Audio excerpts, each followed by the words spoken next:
శ్రీ లక్ష్మీ నృసింహ పరబ్రహ్మణే నమ. వాన రాకడ ప్రాణం పోకడ గురించి తెలియదు అని మనం చాలామంది అనుకుంటూ ఉంటాం. ఇటీవలి కాలంలో వర్షం యొక్క ఆగమనం గురించి, అంటే ఎప్పుడు, ఏ సమయంలో, ఏ రోజులలో, ఏ ప్రాంతాలలో వర్షాలు కురుస్తాయి అని వాతావరణ శాఖ వారు వివరిస్తున్నారు. కానీ మన పూర్వ పెద్దలు అనాది కాలము క్రిందనే కొన్ని విషయాలు తెలుసుకొని ఇగో ఈ పద్ధతులు ఉంటే తప్పకుండా వర్షం పడుతుంది అని చెప్పినారు. అందులో మొదటిది ఏమిటి అంటే అమోఘాచ ఉత్తరా విద్యుత్, అమోఘా పూర్వవాయవ, అమోఘా దక్షిణం మేఘ, అమోఘా పశ్చిమం ధను.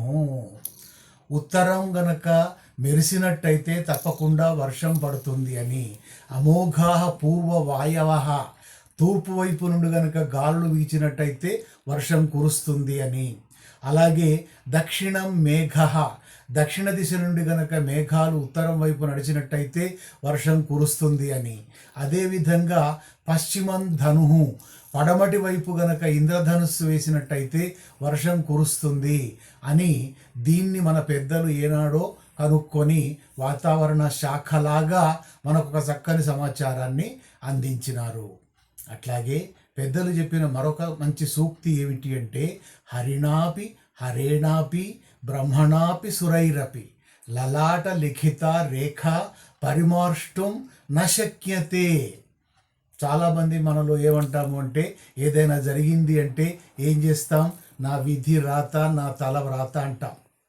దాన్ని ఒకసారి బ్రహ్మదేవుడు మన ఈ నుదుటి మీద బ్రహ్మలిపి అని ఉంటుంది అని చెప్తారు.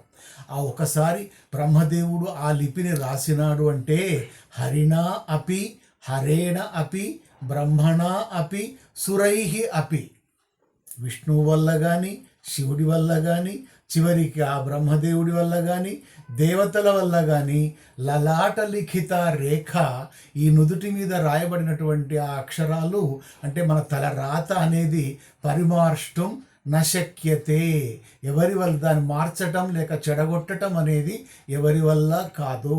అంటే నుదుట రాసిన రాత ప్రకారమే మన యొక్క కర్మానుభవాలు ఇక్కడ జరుగుతూ ఉంటాయి.